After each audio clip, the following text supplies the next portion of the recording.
The ಡಿಬೇಟ್ಗೆ ಸ್ವಾಗತ. ಇವತ್ತು ನಾವು ಮಾತಾಡ್ತಿರೋ ಒಂದು ಬಹಳ ಆಸಕ್ತಿಕರವಾದ ವಿಷಯ ವಿಜಯೇಂದ್ರ ರಾಮನಾಥ ಭಟ್ ಅವರ ಸಂಧ್ಯಾವಂದನೆಯ ಅಂತರಂಗ ಅನ್ನೋ ಪುಸ್ತಕದಿಂದ ಬಂದಿರೋದು. ಇದರಲ್ಲಿ ಒಂದು ಮುಖ್ಯವಾದ ಆಧ್ಯಾತ್ಮಿಕ ಮೌಲ್ಯದ ಬಗ್ಗೆ ಚರ್ಚೆ ಮಾಡೋಣ. ಆ ಮೌಲ್ಯವೇ ಯದೃಚ್ಛಾ ಲಾಭ ಸಂತುಷ್ಟಿ. ಅಂದ್ರೆ ಸರಳವಾಗಿ ಹೇಳಬೇಕು ಅಂದ್ರೆ ನಮ್ಮ ಪ್ರಯತ್ನ, ನಮ್ಮ ಪ್ರಾರಬ್ಧಕ್ಕೆ ಅನುಗುಣವಾಗಿ ಏನ್ ಸಿಗುತ್ತೋ ಅದರಲ್ಲೇ ತೃಪ್ತಿಯಿಂದ ಇರೋದು. ಹಾಗಾದ್ರೆ ಇವತ್ತಿನ ನಮ್ಮ ಚರ್ಚೆಯ ಮುಖ್ಯ ಪ್ರಶ್ನೆ ಏನು? ಈ ಯದೃಚ್ಛಾಲಾಭ ಸಂತುಷ್ಟಿ ಅನ್ನೋದು ಜೀವನದ ಎಲ್ಲಾ ಹಂತಗಳಿಗೂ ಅನ್ವಯ ಆಗುವಂಥ ಒಂದು ಪ್ರಾಕ್ಟಿಕಲ್ ತತ್ವನ, ಅಥವಾ ಇದು ಕೇವಲ ಒಂದು ಉನ್ನತ ಆಧ್ಯಾತ್ಮಿಕ ಆದರ್ಶವಾಗಿ ಮಾತ್ರ ಉಳಿಯುತ್ತಾ? ನನ್ನ ಪ್ರಕಾರ ಇದು ಬದುಕಿನಲ್ಲಿ ಶಾಂತಿ ಮತ್ತು ಸಮಚಿತ್ತತೆಯನ್ನ ತಂದುಕೊಡುವನ್ನು ಸಾರ್ವತ್ರಿಕ ತತ್ವ, ಎಲ್ರಿಗೂ ಅನ್ವಯ ಆಗುತ್ತೆ ಅಂತ ನಾನು ವಾದ ಮಾಡ್ತೀನಿ. ಈ ಮೌಲ್ಯದ ಶ್ರೇಷ್ಠತೆಯನ್ನ ನಾನು ಖಂಡಿತ ಒಪ್ಕೊಳ್ತೀನಿ.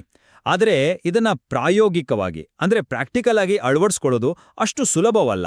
ಅದರಲ್ಲೂ ಲೌಕಿಕ ಜವಾಬ್ದಾರಿಗಳನ್ನ ಹೊತ್ತವರಿಗೆ ಇದು ಹೆಚ್ಚು ಕಾಂಪ್ಲೆಕ್ಸ್ ಆದ ವಿಷಯ ಅನ್ನೋದು ನನ್ನ ವಾದ.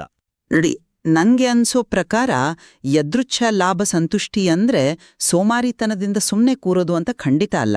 ಇದೊಂದು ಪರಮ ಆಧ್ಯಾತ್ಮಿಕ ಸ್ಥಿತಿ, ಒಂದ್ರೀತಿ ಭಗವಂತನ ವ್ಯವಸ್ಥೆಯ ಮೇಲೆ ಸಂಪೂರ್ಣ ನಂಬಿಕೆ ಇಡೋದು.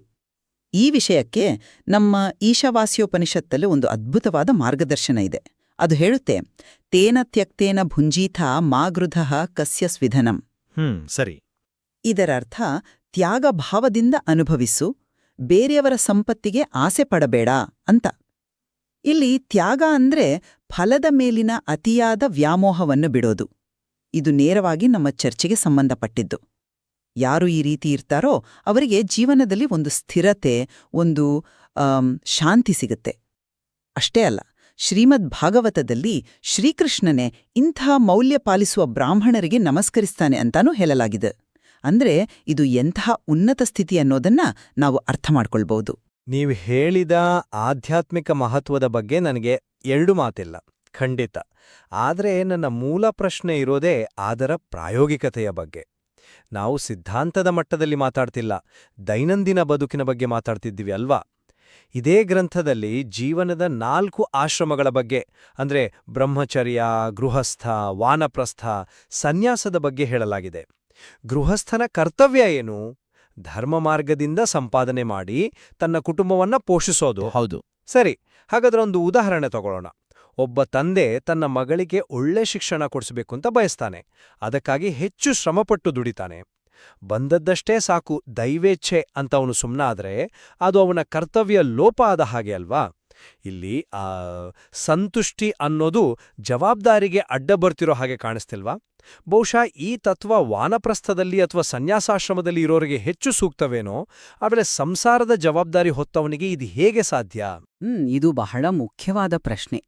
ನೀವು ಪ್ರಯತ್ನದ ಬಗ್ಗೆ ಹೇಳಿದ್ರಿ, ಆದರೆ ಈ ತತ್ವ ಪ್ರಯತ್ನವನ್ನಾಗಲಿ ಕರ್ತವ್ಯವನ್ನಾಗಲಿ ನಿರಾಕರಿಸೋದಿಲ್ಲ. ಇದೇ ನನಗೆ ಈ ವಿಷಯದಲ್ಲಿ ಅತ್ಯಂತ ಆಸಕ್ತಿಕರ ಅಂತ ಅನಿಸೋದು. ಇದನ್ನ ನಿಷ್ಕ್ರಿಯತೆ ಅಂತ ನಾವು ಸುಲಭವಾಗಿ ತಳ್ಳಿ ಹಾಕಬಹುದು, ಆದರೆ ಅದರ ಆಳದಲ್ಲಿ ಒಂದು ದೊಡ್ಡ ಭರವಸೆ ಇದೆ. ನಾನು ನನ್ನ ಪ್ರಯತ್ನ ಮಾಡಿದ್ದೇನೆ, ಇನ್ನುಳಿದಿದ್ದು ಆ ಶಕ್ತಿಗೆ ಬಿಟ್ಟಿದ್ದು ಎಂಬ ನಂಬಿಕೆ. ನೋಡಿ, ಇದೇ ಪುಸ್ತಕದಲ್ಲಿ ಗಾಯತ್ರಿ ಮಂತ್ರದ ದೇವಸ್ಯ ಅನ್ನೋ ಪದಕ್ಕೆ ಕೊಟ್ಟಿರೋ ವಿವರಣೆಯನ್ನೇ ಗಮನಿಸಬಹುದು. ಯೋಗ್ಯತೆ, ಪ್ರಾರಬ್ಧ ಕರ್ಮ, ಯತ್ನ ಇವುಗಳಿಗೆ ಅನುಗುಣವಾಗಿ ದೊರೆತಿದ್ದರಿಂದಲೇ ತೃಪ್ತರಾಗಿರಬೇಕು ಎಂಬ ಮನಸ್ಸುಳ್ಳವನೇ ದೇವರು ಅಂತ ಹೇಳಲಾಗಿದೆ. ಯತ್ನ ಅಂದ್ರೆ ಪ್ರಯತ್ನ. ಎಕ್ಸಾಕ್ಟ್ಲಿ. ಇಲ್ಲಿ ಯತ್ನ ಅನ್ನೋ ಪದವನ್ನೇ ಸ್ಪಷ್ಟವಾಗಿ ಬಳಸಿದ್ದಾರೆ. ಅಂದ್ರೆ ನಮ್ಮ ಕೆಲಸವನ್ನ ನಾವು ಶ್ರದ್ಧೆಯಿಂದ ಮಾಡೋದು, ಆದರೆ ಅದರ ಫಲಿತಾಂಶ ಏನಾಗುತ್ತೋ ಎಂಬ ಚಿಂತೆಯನ್ನ ಬಿಟ್ಟು ಅದನ್ನ ಭಗವಂತನಿಗೆ ಅರ್ಪಿಸೋದು. ಇದೇ ಅಲ್ಲವೇ ಕರ್ಮಯೋಗದ ಮೂಲತತ್ವ? ನೀವು ಕರ್ಮಯೋಗದ ಬಗ್ಗೆ ಹೇಳಿದು ಬಹಳ ಮುಖ್ಯವಾದ ಅಂಶ. ಆ ದೃಷ್ಟಿಯನ್ನು ಮಾಡದೆ ನಿಮ್ಮ ವಾದ ಸರಿ. ಆದರೆ ಪ್ರಯತ್ನ ಮತ್ತೆ ಫಲಾಂಶದ ನಡುವೆ ಒಂದು ಗೆರೆ ಎಳೆಯೋದು ಅಷ್ಟು ಸುಲಭನಾ? ಒಬ್ಬ ಗೃಹಸ್ಥ ತನ್ನ ಕುಟುಂಬಕ್ಕಾಗಿ ದುಡಿಯುವಾಗ ಒಂದು ನಿರ್ದಿಷ್ಟ ಗುರಿಯನ್ನ ಇಟ್ಕೊಂಡೇ ಇರ್ತಾನೆ. ನನ್ನ ಮಕ್ಕಳಿಗೆ ಒಳ್ಳೆ ಭವಿಷ್ಯ ಕೊಡಬೇಕು, ಒಂದು ಸೂರು ಕಟ್ಟಬೇಕು. ಇವೆಲ್ಲ ಸಹಜವಾದ ಆಕಾಂಕ್ಷೆಗಳು. ಹೌದು, ಸಹಜ. ಈ ಆಕಾಂಕ್ಷೆಗಳೇ ಅವನನ್ನ ಪ್ರಯತ್ನ ಮಾಡಕ್ ಪ್ರೇರೇಪಿಸ್ತವೆ. ಹಾಗಾದ್ರೆ ಈ ತತ್ವವನ್ನ ಪಾಲಿಸುವ ಒಬ್ಬ ಗೃಹಸ್ಥ ತನ್ನ ಆಕಾಂಕ್ಷೆಗಳಿಗೆ ಎಲ್ಲಿ ಗಡಿರೇಖೆ ಎಳಿಬೇಕು? ಮಗಳಿಗೆ ಉತ್ತಮ ಶಾಲೆ ಬೇಕು ಅನ್ನೋದು ದುರಾಸೆಯೇ ಅಥವಾ ಜವಾಬ್ದಾರಿಯೇ? ಇದನ್ನ ಗ್ರಂಥ ಹೇಗೆ ವಿವರಿಸುತ್ತೆ?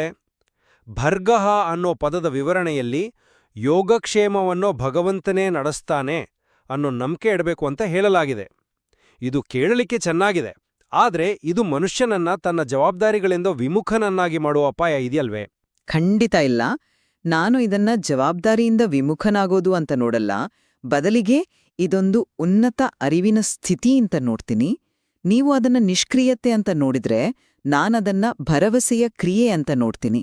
ನೋಡಿ, ಗಾಯತ್ರಿ ಮಂತ್ರದ ತತ್ ಮತ್ತು ಸವಿತುಹ ಪದಗಳ ಅರ್ಥವನ್ನ ಗ್ರಂಥದಲ್ಲಿ ವಿವರಿಸುವಾಗ ಇಡೀ ಜಗತ್ತು ಭಗವಂತನಿಂದಲೇ ಸೃಷ್ಟಿಯಾಗಿದೆ, ಅವನಿಂದಲೇ ವ್ಯಾಪಿಸಲ್ಪಟ್ಟಿದೆ ಎನ್ನೋ ಅರಿವಿನ ಬಗ್ಗೆ ಮಾತಾಡ್ತಾರೆ. ಯಾವಾಗ ಈ ಜ್ಞಾನ ಬರುತ್ತೋ ಆಗ ನಾವು ಮಾಡುವ ಪ್ರಯತ್ನಗಳು ನಮ್ಮದು, ಆದ್ರೆ ಅದರ ಫಲವನ್ನ ನಿರ್ಧರಿಸುವ ಶಕ್ತಿ ಬೇರೆಯೇ ಇದೆ ಅನ್ನೋ ಅರಿವು ಮೂಡುತ್ತೆ. ಆಗ ಬಂದದ್ರಲ್ಲಿ ತೃಪ್ತಿ ಹೊಂದುವುದು ದೌರ್ಬಲ್ಯದ ಲಕ್ಷಣ ಆಗಲ್ಲ, ಅದು ಜ್ಞಾನದ ಸಂಕೇತ ಆಗತ್ತೆ. ಇನ್ನು ನೀವು ಜವಾಬ್ದಾರಿಯ ಬಗ್ಗೆ ಕೇಳಿದ್ರಿ. ಗ್ರಂಥದಲ್ಲೇ ಶ್ರೀರಾಮ ಮತ್ತು ಶ್ರೀಕೃಷ್ಣರ ಉದಾಹರಣೆಗಳನ್ನ ಕೊಟ್ಟಿದ್ದಾರೆ. ಅವರು ತಮ್ಮ ಕ್ಷತ್ರಿಯ ಧರ್ಮವನ್ನ ಪಾಲಿಸಿದ್ರು, ಯುದ್ಧಗಳನ್ನ ಮಾಡಿದ್ರು, ರಾಜಭಾರ ಮಾಡಿದ್ರು. ಅವರು ತಮ್ಮ ಕರ್ತವ್ಯಗಳಿಂದ ಹಿಂದೆ ಸರಿಯಲಿಲ್ಲ. ಆದರೆ ಅವರ ಸ್ಥಿತಿ ಹೇಗಿತ್ತು? ಸಂಪೂರ್ಣ ಸಮಚಿತ್ತತೆ, ಸೋಲು ಗೆಲುವು, ಸುಖ ದುಃಖ ಎಲ್ಲವನ್ನೂ ಸಮನಾಗಿ ಸ್ವೀಕರಿಸಿದ್ರು. ಅವರು ನಮ್ಗೆ ಆದರ್ಶ. ಅಂದ್ರೆ ಈ ತತ್ವ ಕೇವಲ ಸನ್ಯಾಸಿಗಳಿಗೆ ಮಾತ್ರವಲ್ಲ, ಸಂಸಾರದಲ್ಲಿದ್ದುಕೊಂಡೇ ಪಾಲಿಸಬಹುದಾದದ್ದು ಅಂತ ಅವರೇ ತೋರಿಸಿಕೊಟ್ಟಿದ್ದಾರೆ. ಅದು ಆಸಕ್ತಿಕರವಾದ ವಾದ. ಆದರೆ ಇಲ್ಲೊಂದು ಸಣ್ಣ ಸಮಸ್ಯೆ ಇದೆ. ಶ್ರೀರಾಮ ಶ್ರೀಕೃಷ್ಣರು ಅವತಾರ ಪುರುಷರು. ಅವರ ಸ್ಥಿತಿಯನ್ನ ದಿನನಿತ್ಯದ ಜಂಜಾಟಗಳಲ್ಲಿ ಜವಾಬ್ದಾರಿಗಳ ಭಾರ ಹೊತ್ತ ನಮ್ಮಂತಹ ಸಾಮಾನ್ಯ ಮನುಷ್ಯನಿಗೆ ಹೋಲಿಸೋದು ಸರಿಯೇ? ನಾವು ಆದರ್ಶಗಳ ಬಗ್ಗೆ ಮಾತಾಡ್ತಿದ್ದೀವಿ, ಆದರೆ ವಾಸ್ತವದ ನೆಲೆಯಲ್ಲೂ ಯೋಚಿಸಬೇಕಲ್ವೇ? ಇದೇ ಗ್ರಂಥದ ಪೀಠಿಕೆಯಲ್ಲಿ ಲೇಖಕರೇ ಒಂದು ವಿಷಾದ ವ್ಯಕ್ತಪಡಿಸ್ತಾರೆ. ಕಾಲಬಲದಿಂದ ಮತ್ತು ಪಾಶ್ಚಾತ್ಯರ ಸಂಸರ್ಗದಿಂದ ನಮ್ಮ ಜನ ಸಂಧ್ಯಾವಂದನೆಯಂತಹ ಮೂಲ ಆಚರಣೆಗಳನ್ನೇ ಬಿಡ್ತಿದ್ದಾರೆ ಅಂತ. ಹೌದು, ಆ ಮಾತು ನಿಜ.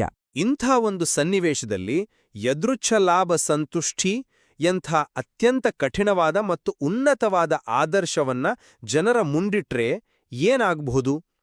ಇದು ಅವರನ್ನ ಆಚರಣೆ ಕಡೆಗೆ ಸೆಳೆಯುತ್ತದೆಯೋ ಅಥವಾ ಇದೆಲ್ಲ ನಮ್ಮ ಕೈಯಲ್ಲಿ ಆಗಲ್ಲ ಅಂತ ಮತ್ತಷ್ಟು ದೂರ ತಳ್ಳುತ್ತದೆಯೋ? ಮೊದಲು ಆಚರಣೆಯಲ್ಲಿ ಶ್ರದ್ಧೆ ಮೂಡಿಸೋದು ಮುಖ್ಯವೋ ಅಥವಾ ಅದರ ಅತ್ಯುನ್ನತ ತಾತ್ವಿಕ ಗುರಿಯನ್ನ ಮುಂದಿಡೋದು ಮುಖ್ಯವೋ ಅನ್ನೋ ಪ್ರಶ್ನೆ ನನ್ನನ್ನು ಕಾಡುತ್ತೆ. ನೀವು ಕೇಳಿದ್ದು ವಾಸ್ತವಿಕವಾದ ಪ್ರಶ್ನೆ, ಆದ್ರೆ ನನ್ನ ದೃಷ್ಟಿಕೋನ ಸ್ವಲ್ಪ ಬೇರೆ. ಗಾಯತ್ರಿ ಮಂತ್ರ ಅನ್ನೋದು ಒಂದು ಪ್ರಾರ್ಥನೆ ಅಲ್ವಾ? ವರೇಣ್ಯಂ ಅನ್ನೋ ಪದಕ್ಕೆ ಗ್ರಂಥದಲ್ಲಿ ಭಗವಂತನ ಅನುಗ್ರಹಕ್ಕೆ ಪಾತ್ರರಾಗುವುದೇ ಬದುಕಿನ ಮುಖ್ಯ ಗುರಿ ಅಂತ ಅರ್ಥೈಸಲಾಗಿದೆ. ನಾವು ಪ್ರಾರ್ಥನೆ ಮಾಡುವಾಗ ಅತ್ಯುನ್ನತವಾದದ್ದನ್ನೇ ಕೇಳ್ಬೇಕು. ಯದೃಚ್ಛಾಲಾಭ ಸಂತುಷ್ಟಿ ಅನ್ನೋದು ಅಂತಿಮ ಗುರಿ ಇರಬಹುದು, ಒಪ್ತೇನೆ. ಆದ್ರೆ ಆ ಗುರಿಯನ್ನ ಮನಸ್ಸಿನಿಟ್ಟುಕೊಂಡು ಸಾಗುವ ಪ್ರತಿ ಹೆಜ್ಜೆಯೋ ಮನುಷ್ಯನನ್ನ ಹೆಚ್ಚು ಸಮಚಿತ್ತನನ್ನಾಗಿ ಮಾಡುತ್ತೆ. ಇವತ್ತು ಸಿಕ್ಕಿದ್ರಲ್ಲಿ ತೃಪ್ತಿ ಇಲ್ದಿರಬಹುದು, ಆದ್ರೆ ನಾನು ಆ ಸ್ಥಿತಿಯನ್ನು ತಲುಪಬೇಕು ಅನ್ನೋ ಸಂಕಲ್ಪದಿಂದ ಮಾಡುವ ಸಾಧನೆ ಅವನನ್ನು ದಿನನಿತ್ಯದ ಆತಂಕಗಳಿಂದ, ಅಸೂಯೆಯಿಂದ, ದುರಾಸೆಯಿಂದ ಸ್ವಲ್ಪವಾದ್ರೂ ದೂರ ಇಡುತ್ತೆ. ಹಾಗಾಗಿ ಇದನ್ನೊಂದು ದೂರದ ಆದರ್ಶ ಅಂತ ಬದಿಗಿಡೋ ಬದಲು ಅದೊಂದು ದಾರಿದೀಪ ಅಂತ ನೋಡ್ಬೇಕು. ಆ ಬೆಳಕಿನ ಕಡೆಗೆ ನಡೆದಷ್ಟು ನಮ್ಮ ಬದುಕು ಹಸನಾಗುತ್ತೆ. ದಾರಿದೀಪ ಅನ್ನೋ ಮಾತು ಚೆನ್ನಾಗಿದೆ. ಆ ಆದರ್ಶದ ಮಹತ್ವವನ್ನ ನಾನು ಪ್ರಶ್ನಿಸ್ತಿಲ್ಲ, ಆದರೆ ದಾರಿಯಲ್ಲಿ ನಡೆಯೋನಿಗೆ ದಾರಿಯ ವಾಸ್ತವಿಕತೆಯ ಅರಿವೂ ಇರಬೇಕಲ್ವಾ? ಗ್ರಂಥದಲ್ಲಿ ಸಂಧ್ಯಾವಂದನೆಯೂ ಲೌಕಿಕ ಜೀವನ ಮತ್ತು ಆಧ್ಯಾತ್ಮಿಕ ಜೀವನ ಎರಡನ್ನೂ ಸಮನ್ವಯಗೊಳಿಸುತ್ತದೆ ಅಂತ ಹೇಳಲಾಗಿದೆ. ನನ್ನ ಪ್ರಕಾರ ಈ ಸಮನ್ವಯವೇ, ಈ ಬ್ಯಾಲೆನ್ಸೇ ನಿಜವಾದ ಸವಾಲು. ಯದೃಚ್ಛಾಲಾಭ ಸಂತುಷ್ಟಿಯನ್ನ ಅಕ್ಷರಶಃ ಪಾಲ್ಸೋಕ್ ಹೊರಟ್ರೆ ಈ ಸಮತೋಲನ ತಪ್ಪೋಗೋ ಸಾಧ್ಯತೆ ಇದೆ. ಕೇವಲ ಬಂದದ್ದರಲ್ಲಿ ತೃಪ್ತಿಪಡೋದು ಒಂದು ತುದಿಯಾದ್ರೆ, ನಿರಂತರ ಅತೃಪ್ತಿ, ಇನ್ನಷ್ಟು ಬೇಕು ಅನ್ನೋ ದುರಾಸೆ ಇನ್ನೊಂದು ತುದಿ. ಈ ಎರಡೂ ತುದಿಗಳ ನಡುವೆ ಒಂದು ಮಧ್ಯಮ ಮಾರ್ಗವನ್ನ ಕಂಡುಕೊಳ್ಳೋದೇ ಗೃಹಸ್ಥನ ನಿಜವಾದ ಸಾಧನೆ. ತನ್ನ ಜವಾಬ್ದಾರಿಯನ್ನ ನಿಭಾಯಿಸಲು ಬೇಕಾದಷ್ಟು ಪ್ರಯತ್ನ, ಆಕಾಂಕ್ಷೆಗಳನ್ನ ಇಟ್ಕೊಳ್ತಾಲೆ ಅದು ದುರಾಸೆಯಾಗದಂತೆ ಎಚ್ಚರವಹಿಸಿ ಬಂದ ಫಲಿತಾಂಶವನ್ನ ಸ್ವೀಕರಿಸೋ ಮನೋಭಾವ ಬೆಳೆಸ್ಕೊಳ್ಳೋದು ಬಹುಶಃ ಈ ಸಮತೋಲನವೇ ಯದೃಚ್ಛಾಲಾಭ ಸಂತುಷ್ಟಿಯ ಪ್ರಾಯೋಗಿಕ ರೂಪವೇನೋ? ಖಂಡಿತ. ಕೊನೆಯಲ್ಲಿ ಯದೃಚ್ಛಾಲಾಭ ಸಂತುಷ್ಟಿ ಎನ್ನುವುದು ನಮ್ಮ ಪ್ರಯತ್ನವನ್ನ ನಿರಾಕರಿಸುವ ನಿಷ್ಕ್ರಿಯತೆಯಲ್ಲ, ಬದಲಾಗಿ ನಮ್ಮ ಕರ್ತವ್ಯವನ್ನ ಶ್ರದ್ಧೆಯಿಂದ ಮಾಡಿ ಫಲದ ಮೇಲಿನ ವ್ಯಾಮೋಹವನ್ನ ಬಿಟ್ಟು ಅದನ್ನ ಭಗವಂತನಿಗೆ ಅರ್ಪಿಸುವ ಒಂದು ಉದಾತ್ತ ಆಧ್ಯಾತ್ಮಿಕ ದೃಷ್ಟಿಕೋನ. ಗಾಯತ್ರಿ ಮಂತ್ರದ ಮೂಲಕ ಪ್ರತಿದಿನ ಈ ಮನಸ್ಥಿತಿಗಾಗಿ ಪ್ರಾರ್ಥಿಸುವುದು ಬದುಕಿನ ಏರುಪೇರುಗಳಲ್ಲಿ ಸ್ಥಿರತೆ ಮತ್ತು ಆಂತರಿಕ ಶಾಂತಿಯನ್ನ ಕಾಪಾಡಿಕೊಳ್ಳಲು ಅತ್ಯಂತ ಸಹಕಾರಿ. ಇದು ಕಷ್ಟಸಾಧ್ಯವಾದರೂ ಅನುಸರಿಸಲು ಯೋಗ್ಯವಾದ ಮಾರ್ಗ. ಈ ಮೌಲ್ಯದ ಆಧ್ಯಾತ್ಮಿಕ ಮಹತ್ವ ಮತ್ತು ಅದು ನೀಡುವ ಶಾಂತಿಯನ್ನ ಅಲ್ಲಗಳೆಯಲು ಸಾಧ್ಯವಿಲ್ಲ. ಆದರೆ ಇದರ ಅನ್ವಯದಲ್ಲಿ ಸೂಕ್ಷ್ಮತೆ ಮತ್ತು ಸಂದರ್ಭದ ಅರಿವು ಬಹಳ ಮುಖ್ಯ. ಜೀವನದ ವಿಭಿನ್ನ ಹಂತಗಳಲ್ಲಿ, ಅದರಲ್ಲೂ ವಿಶೇಷವಾಗಿ ಗೃಹಸ್ಥಾಶ್ರಮದ ಕರ್ತವ್ಯಗಳ ಚೌಕಟ್ಟಿನಲ್ಲಿ ಪ್ರಯತ್ನ, ಆಕಾಂಕ್ಷೆ ಮತ್ತು ತೃಪ್ತಿಯ ನಡುವೆ ಒಂದು ಸರಿಯಾದ ಸಮತೋಲನವನ್ನ ಸಾಧಿಸುವುದೇ ನಿಜವಾದ ಸವಾಲು. ಆ ಸಮತೋಲನವನ್ನ ಕಂಡುಕೊಳ್ಳುವುದೇ ಪ್ರಾಯೋಗಿಕ ಜ್ಞಾನ. ಈ ಮೌಲ್ಯದ ಕುರಿತಾದ ನಮ್ಮ ಇವತ್ತಿನ ಈ ಮಾತುಕತೆ ತೃಪ್ತಿ ಮತ್ತು ಪ್ರಯತ್ನದ ನಡುವಿನ ಸಂಕೀರ್ಣ ಸಂಬಂಧವನ್ನ ಬೇರೆ ಬೇರೆ ಕೋನಗಳಿಂದ ನೋಡಲು ಒಂದು ಅವಕಾಶ ಮಾಡಿಕೊಟ್ಟಿದೆ. ಹೌದು, ಇದು ಕೇವಲ ಒಂದು ತಾತ್ವಿಕ ಚರ್ಚೆಯಾಗಿ ಉಳಿಯದೆ ನಮ್ಮ ಎಲ್ಲರ ದೈನಂದಿನ ಬದುಕಿಗೆ ಸಂಬಂಧಿಸಿದ ಒಂದು ಪ್ರಮುಖ ಪ್ರಶ್ನೆಯನ್ನ ಎತ್ತಿದೆ.